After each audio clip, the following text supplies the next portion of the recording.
이제 오늘 우리에게 주신 하나님 말씀을 함께 나누겠습니다. 오늘은 창세기 18장 16절부터 33절까지 말씀 함께 보겠습니다.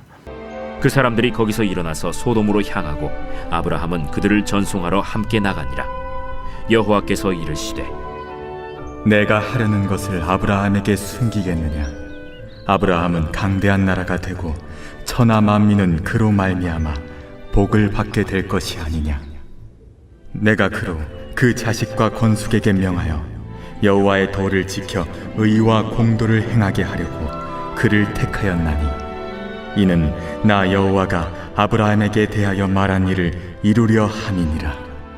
소돔과 고모라에 대한 부르짖음이 크고 그 죄악이 심히 무거우니 내가 이제 내려가서 그 모든 행한 것이 과연 내게 들린 부르짖음과 같은지 그렇지 않은지 내가 보고 알려 하노라. 그 사람들이 거기서 떠나 소돔으로 향하여 가고 아브라함은 여호와 앞에 그대로 섰더니 아브라함이 가까이 나아가 이르되 주께서 의인을 악인과 함께 멸하려 하시나이까? 그 성중에 의인 50명이 있을지라도 주께서 그곳을 멸하시고 그 50 의인을 위하여 용서하지 아니하시리이까? 주께서 이같이 하사 의인을 악인과 함께 죽이심은 부당하오며 의인과 악인을 같이 하심도 부당하니이다. 세상을 심판하시는 이가 정의를 행하실 것이 아니니까? 내가 만일 소돔 성읍 가운데에서 의인 50명을 찾으면 그들을 위하여 온 지역을 용서하리라.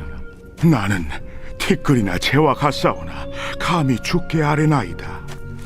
50의인 중에 5명이 부족하다면 그 5명이 부족함으로 말미암아 온 성읍을 멸하시리이까? 내가 거기서 45명을 찾으면 멸하지 아니하리라. 거기서 40명을 찾으시면 어찌하려 하시나이까? 40명으로 말미암아 멸하지 아니하리라. 내 주여, 노하지 마시옵고 말씀하게 하옵소서. 거기서 30명을 찾으시면 어찌하려 하시나이까? 내가 거기서 30명을 찾으면 그리하지 아니하리라. 내가 감히 내 주께 아뢰나이다. 거기서 20명을 찾으시면 어찌하려 하시나이까? 내가 20명으로 말미암아 그리하지 아니하리라. 주는 노하지 마옵소서. 내가 이번만 더 아뢰리이다. 거기서 10명을 찾으시면 어찌하려 하시나이까? 내가 10명으로 말미암아 멸하지 아니하리라. 여호와께서 아브라함과 말씀을 마치시고 가시니 아브라함도 자기 곳으로 돌아갔더라.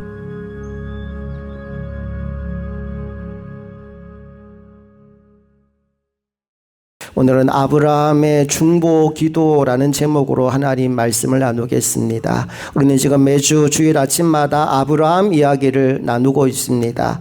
창세기에서 아브라함 이야기는 12장부터 25장까지 이어집니다. 12장은 본토 친척 아비집을 떠나서 내가 내게 지시할 땅으로 가라 말씀하시는 소명을 받은 이야기이고, 25장은 아브라함이 죽는 이야기입니다. 12장, 13장, 14장은 조카인 롯과 관계된 문제라고 말씀드렸습니다. 본토 친척 아비집을 떠날 때 조카 롯과 함께 떠난 이야기가 12장에 나오고, 재산이 많아져서 둘이 갈라진 이야기가 13장에 나옵니다. 그리고 소돔 땅에 전쟁이 벌어졌을 때 롯이 포로로 끌려가게 되죠. 전쟁 포로로 끌려간 롯을 집에서 길리고 훈련된 자 318명으로 구출해낸 이야기가 14장에 나옵니다. 12장, 13장, 14장은 롯과 관련된 이야기예요.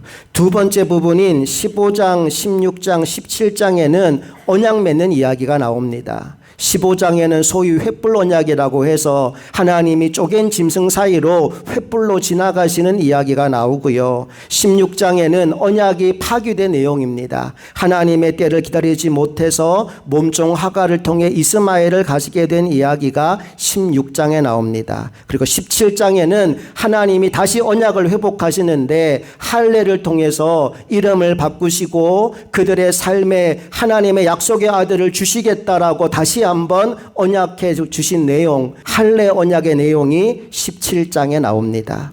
이어지는 18장, 19장, 20장은 죄에 대한 심판의 이야기인데 바로 소돔 고모라의 유황불이 떨어지는 내용입니다. 먼저 18장에는 하나님과 천사들이 아브라함의 집을 방문하는 이야기가 나옵니다. 그게 두 가지 목적이에요. 하나는 약속의 아들 이삭이 태어날 것을 다시 한번 확인시켜 주기 위함이고, 또 하나는 소돔 고모라가 멸망당할 것을 아브라함에게 미리 알려주는 내용이지요. 19장에는 소돔 고모라 유황불이 떨어져서 그 땅이 멸망당하는 이야기가 나오고, 20장에는 소돔이 멸망하는 것을 보고 두려움을 느낀 아브라함이 그랄 땅으로 피신해 갔다가 거기서 아내를 또 한 번 잃어버릴 뻔했던 사건이 등장합니다. 그리고 마지막 부분인 21장부터 25장까지는 아들 이삭과 관계된 이야기입니다. 21장은 100살의 아들 이삭을 얻은 이야기, 22장은 하나님께서 그 아이를 바치라 해서 모리아산에 올라가 번제드리는 이야기,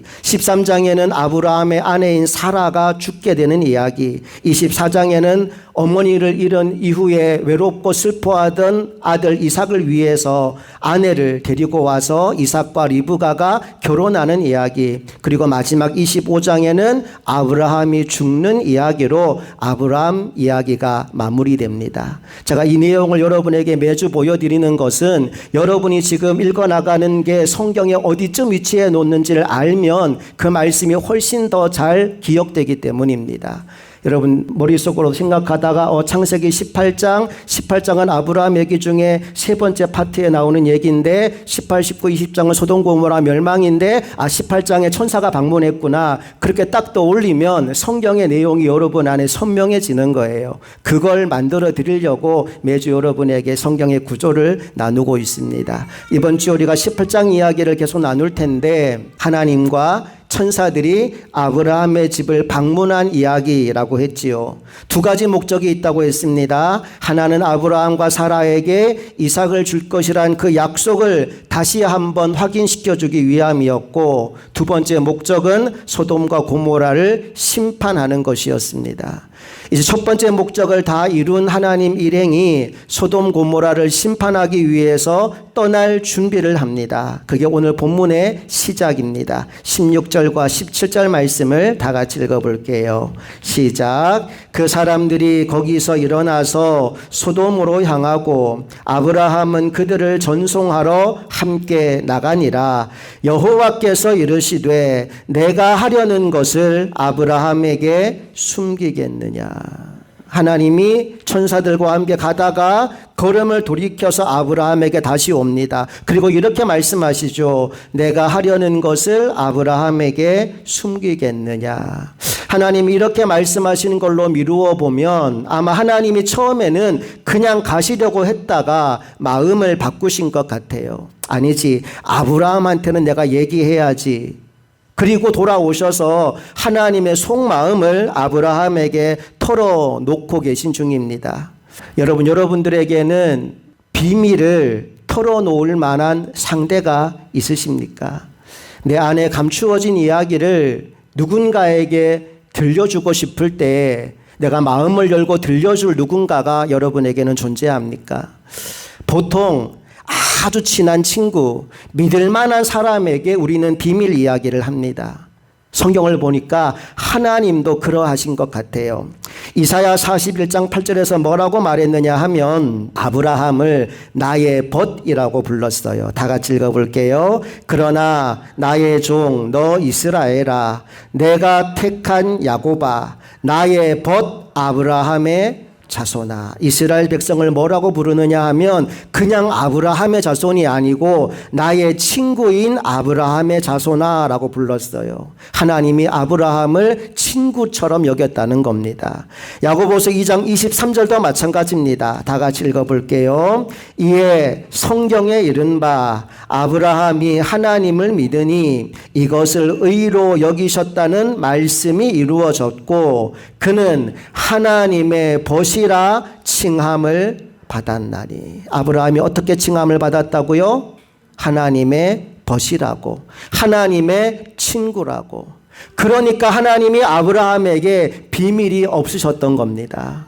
나는 여러분과 하나님의 관계도 이렇게 깊어지게 되기를 간절히 소망합니다. 하나님의 친구로 살았던 아브라함. 아모스 3장 7절 말씀에 보니까 이런 말씀이 나와요. 또 읽어볼게요. 시작. 주 여호와께서는 자기의 비밀을 그 종 선지자들에게 보이지 아니하시고는 결코 행하심이 없으시니라. 하나님과 누구보다 친밀한 사이가 되어서 하나님의 비밀을 아는 은혜와 복이 우리 모두에게 임하게 되기를 간절히 소망합니다.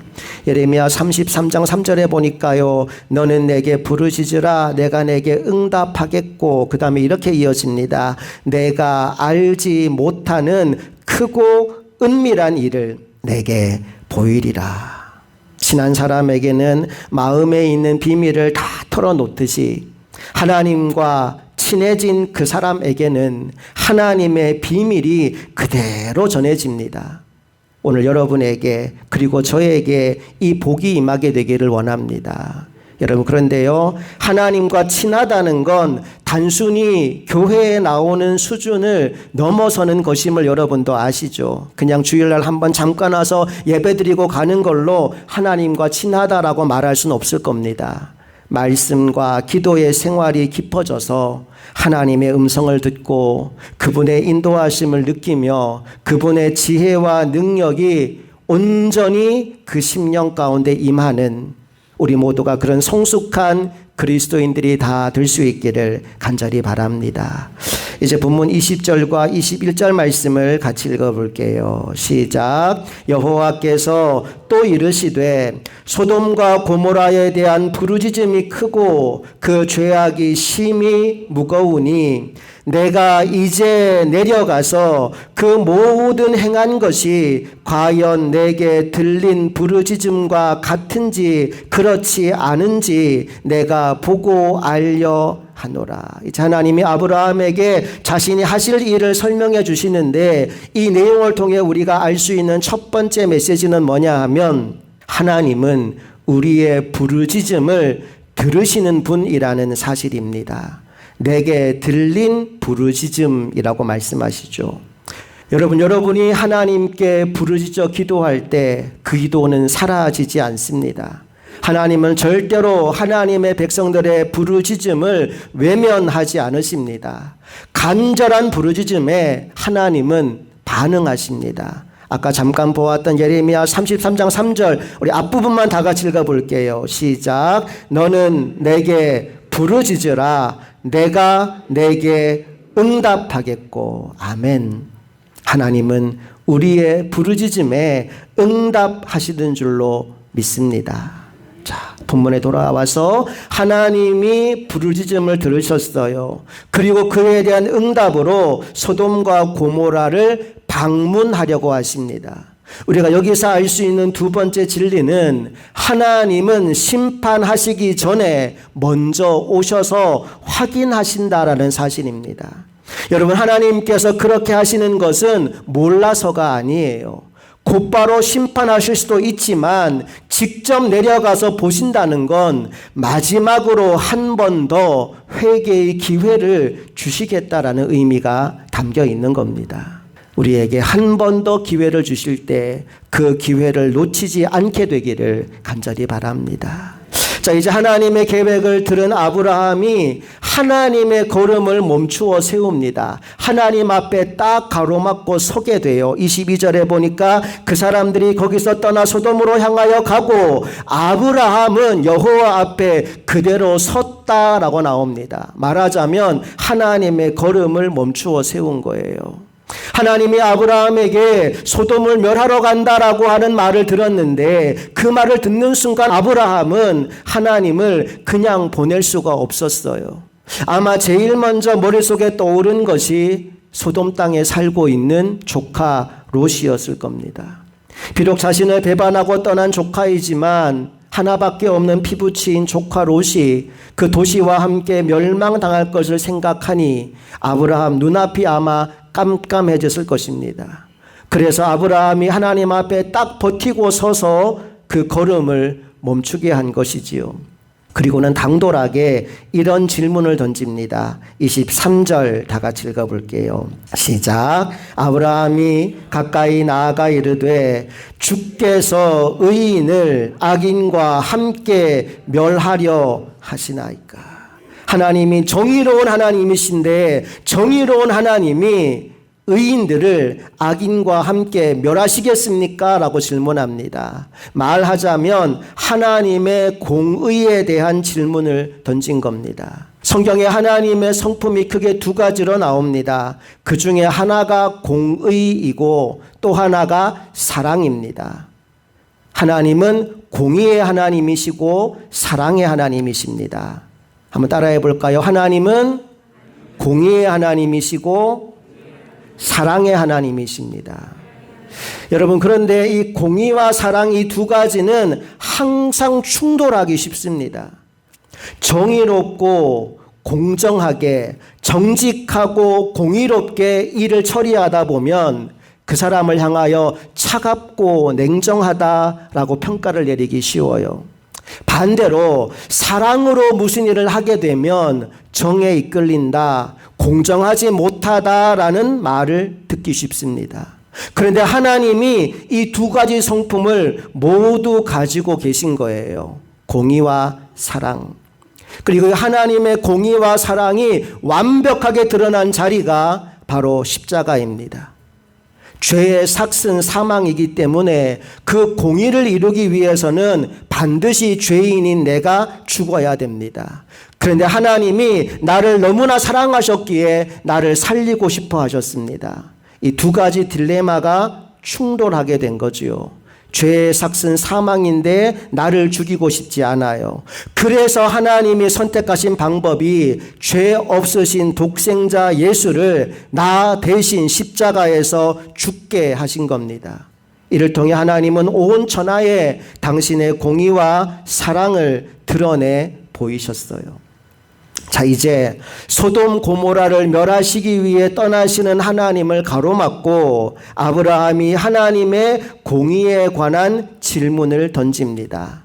주께서 의인을 악인과 함께 멸하려 하시나이까? 우리 계속해서 24절, 25절도 읽어볼게요. 시작. 그 성중에 의인 50명이 있을지라도 주께서 그곳을 멸하시고 그 50의인을 위하여 용서하지 아니하시리이까? 주께서 이같이 하사 의인을 악인과 함께 죽이심은 부당하오며 의인과 악인을 같이 하심도 부당하니이다. 세상을 심판하시는 이가 정의를 행하실 것이 아니니까. 마치 하나님께 항변하듯이 의인 50명이 있는데도 하나님이 그 성을 멸하신다면 하나님은 공의로운 분이 아니십니다 라고 아브라함이 말하고 있는 겁니다. 어쩌면 아브라함은 이 주장을 하면서도 내심 불안했을지도 모릅니다. 하나님이 50명으로는 안 돼, 그 정도로는 용서할 수 없어 라고 말씀하신다면 조카 롯이 살아남을 길이 없을 것이라 생각했기 때문이죠. 그런데 하나님이요, 너무나 쉽게 오케이 사인을 주십니다. 26절 읽어볼게요. 시작. 여호와께서 이르시되 내가 만일 소돔 성읍 가운데에서 의인 50명을 찾으면 그들을 위하여 온 지역을 용서하리라. 이 말을 듣고 아브라함이 감사하기도 했지만 여전히 불안했습니다. 아무리 생각해봐도 50명까지는 없을 것 같은 거지요. 그래서 한 번 더 아뢰는데 처음보다는 정중한 자세로 이렇게 말합니다. 27절, 28절 시작. 아브라함이 대답하여 이르되 나는 티끌이나 재와 같사오나 감히 주께 아뢰나이다. 50의인 중에 5명이 부족하다면 그 5명이 부족함으로 말미암아 온 성읍을 멸하시리까? 이르시되 내가 거기서 45명을 찾으면 멸하지 아니하리라. 아마 이때도 아브라함은 하나님이 안 된다고 하시면 어떻게 하나 조마조마했을 겁니다. 그런데 또다시 하나님이 너무나 흔쾌히 오케이라고 하시는 겁니다. 그 후로 이제 계속 줄다리기가 이어지죠. 40명이면 30명이면 20명이면 10명이면 어찌하시겠습니까? 하나님의 입장에서 짜증이 날 만도 한데 하나님이 그 요구를 다 받아주십니다. 우리 32절만 읽어볼게요. 시작. 아브라함이 또 이르되 주는 노하지 마옵소서. 내가 이번만 더 아뢰리이다. 거기서 신명을 찾으시면 어찌하려 하시나이까. 이르시되 내가 신명으로 말미암아 멸하지 아니하리라. 아브라함 입장에서도 더 이상은 요구를 하기가 너무 힘들었던 것 같아요. 마지막으로 요구합니다. 10명이면 어찌하시겠습니까? 거기에도 하나님이 그분의 사랑으로 내가 그들을 용서하겠다 말씀하셔요. 저는 이런 상상을 해봤습니다. 만약 아브라함이 이 기도를 계속 이어갔다면 하나님이 어떻게 하셨을까? 하나님 만약에 2명이 있으면 어떻게 하시겠습니까? 라고 물었다면 하나님 뭐라고 하실 것 같아요? 역시 오케이 하셨을 겁니다. 그걸 짐작하게 해주는 말씀이 있어요. 마태복음 18장 20절입니다. 다 같이 읽어볼게요. 2-3 사람이 내 이름으로 모인 곳에는 나도 그들 중에 있느니라. 2-3명만 모여 있어도 내가 그들과 함께 하겠다 약속하셨으니 하나님 2명이라도 어찌하겠습니까? 여쭈었다면 하나님이 그래 2명도 좋다. 내가 용서하리라 말씀했을 거예요. 만약에 그럼 1명이라면 어떻게 하시겠습니까? 라고 물어보면 하나님 뭐라고 하실 것 같아요? 하나님 그래도 오케이 하셨을 거예요. 그걸 또 짐작하게 해주는 말씀이 있습니다. 예레미야 5장 1절 말씀 다 같이 읽어볼게요. 너희는 예루살렘 거리로 빨리 다니며 그 넓은 거리에서 찾아보고 알라. 너희가 만일 정의를 행하며 진리를 구하는 자를 한 사람이라도 찾으면 내가 이 성읍을 용서하리라. 구약 성경에 보면 하나님의 심판 이야기가 굉장히 많이 나옵니다. 그런데 그 모든 심판의 상황에서도 하나님의 관심과 하나님의 소망은 한 영혼이라도 더 용서하고 살리는 데 있어요. 오늘도 그 하나님의 사랑이 우리와 함께 하십니다. 한 사람이라도 찾으면 내가 용서하리라. 그러니까 지금 중보 기도를 하고 있는 아브라함의 마음이나 소돔 고모라를 향해 나아가고 있는 하나님의 마음이 동일했다는 것을 우리는 알 수 있어요. 멸망이 목적이 아니라 심판이 목적이 아니라 사랑과 구원이 하나님의 목적이었고 아브라함의 목적이었어요. 그래서 다소 무리해 보이는 아브라함의 요구를 하나님이 다 받아주신 겁니다. 33장 11절 우리 다 같이 읽어봅니다. 시작. 너는 그들에게 말하라. 주 여호와의 말씀이니라. 나의 삶을 두고 맹세하노니 나는 악인이 죽는 것을 기뻐하지 아니하고 악인이 그의 길에서 돌이켜 떠나 사는 것을 기뻐하노라. 이스라엘 족속아 돌이키고 돌이키라. 너희 악한 길에서 떠나라. 어찌 죽고자 하느냐 하셨다 하라. 하나님은 죽이시는 분이 아니고 살리시는 분이십니다. 하나님은 심판하시는 분이 아니고 용서하시는 분이십니다.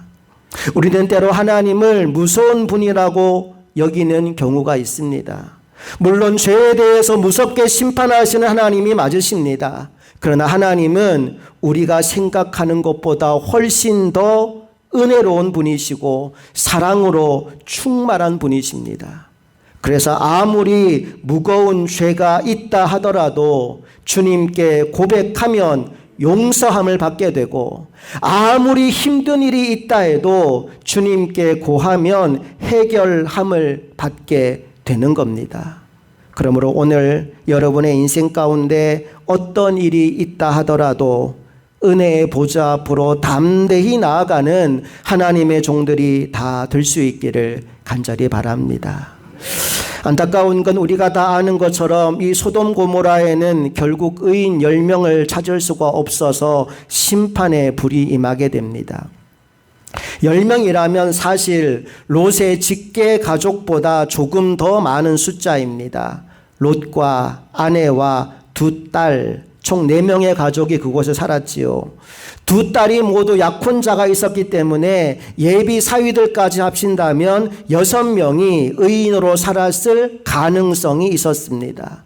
그런데 성경을 보니까 그 6명마저도 온전하지 못했습니다.